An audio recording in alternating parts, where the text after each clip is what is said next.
Chapter 4. Then Eliphaz the Temanite answered and said, If one ventures a word with you, will you be impatient? Yet who can keep from speaking? Behold, you have instructed many, and you have strengthened the weak hands. Your words have upheld him who was stumbling, and you have made firm the feeble knees. But now it has come to you, and you are impatient. It touches you, and you are dismayed. Is not your fear of God your confidence, and the integrity of your ways your hope? Remember, who that was innocent ever perished, or where were the upright cut off? As I have seen, those who plow iniquity and sow trouble reap the same. By the breath of God they perish, and by the blast of his anger they are consumed. The roar of the lion, the voice of the fierce lion, the teeth of the young lions are broken. The strong lion perishes for lack of prey, and the cubs of the lioness are scattered. Now a word was brought to me stealthily, my ear received the whisper of it. Amid thoughts from visions of the night, when deep sleep falls on men, dread came upon me and trembling, which made all my bones shake. A spirit glided past my face, the hair of my flesh stood up. It stood still, but I could not discern its appearance. A form was before my eyes, there was silence, then I heard a voice.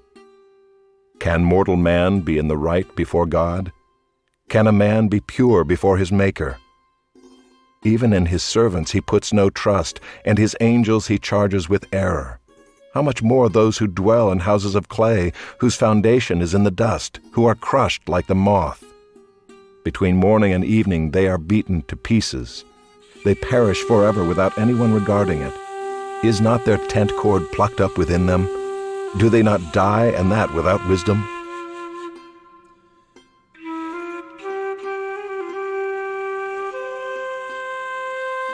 Chapter 5. Call now, is there anyone who will answer you? To which of the holy ones will you turn? Surely vexation kills the fool, and jealousy slays the simple. I have seen the fool taking root, but suddenly I cursed his dwelling. His children are far from safety. They are crushed in the gate, and there is no one to deliver them.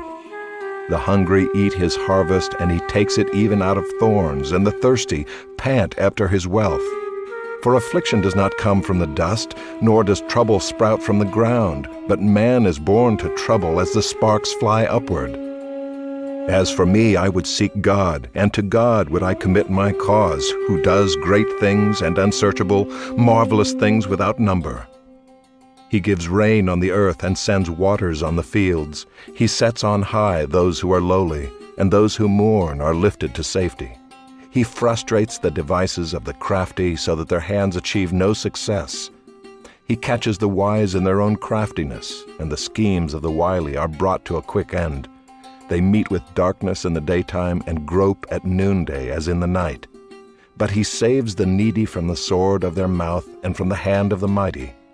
So the poor have hope, and injustice shuts her mouth. Behold, blessed is the one whom God reproves. Therefore despise not the discipline of the Almighty. For he wounds, but he binds up. He shatters, but his hands heal. He will deliver you from 6 troubles. In 7 no evil shall touch you. In famine he will redeem you from death, and in war from the power of the sword. You shall be hidden from the lash of the tongue, and shall not fear destruction when it comes. At destruction and famine you shall laugh, and shall not fear the beasts of the earth. For you shall be in league with the stones of the field, and the beasts of the field shall be at peace with you. You shall know that your tent is at peace, and you shall inspect your fold and miss nothing. You shall know also that your offspring shall be many, and your descendants as the grass of the earth. You shall come to your grave in ripe old age, like a sheaf gathered up in its season. Behold, this we have searched out. It is true. Hear and know it for your good.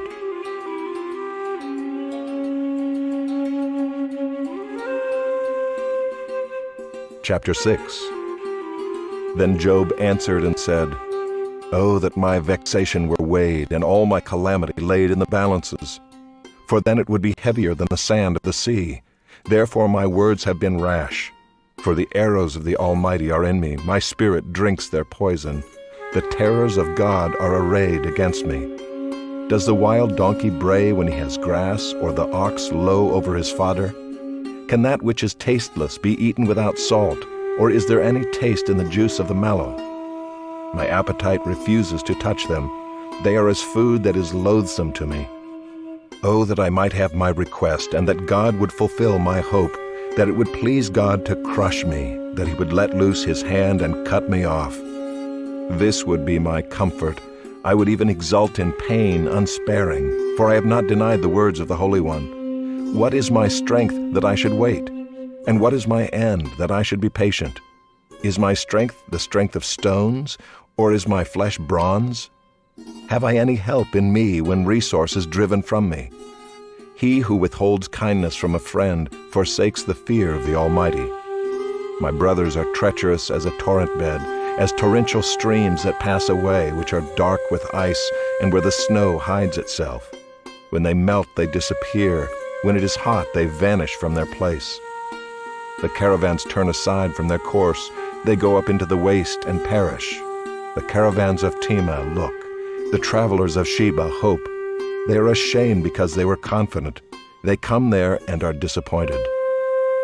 For you have now become nothing. You see my calamity and are afraid. Have I said, make me a gift? Or from your wealth offer a bribe for me? Or deliver me from the adversary's hand? Or redeem me from the hand of the ruthless? Teach me, and I will be silent. Make me understand how I have gone astray. How forceful are upright words!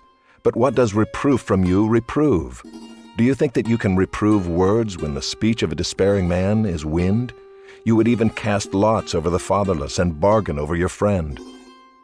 But now be pleased to look at me, for I will not lie to your face.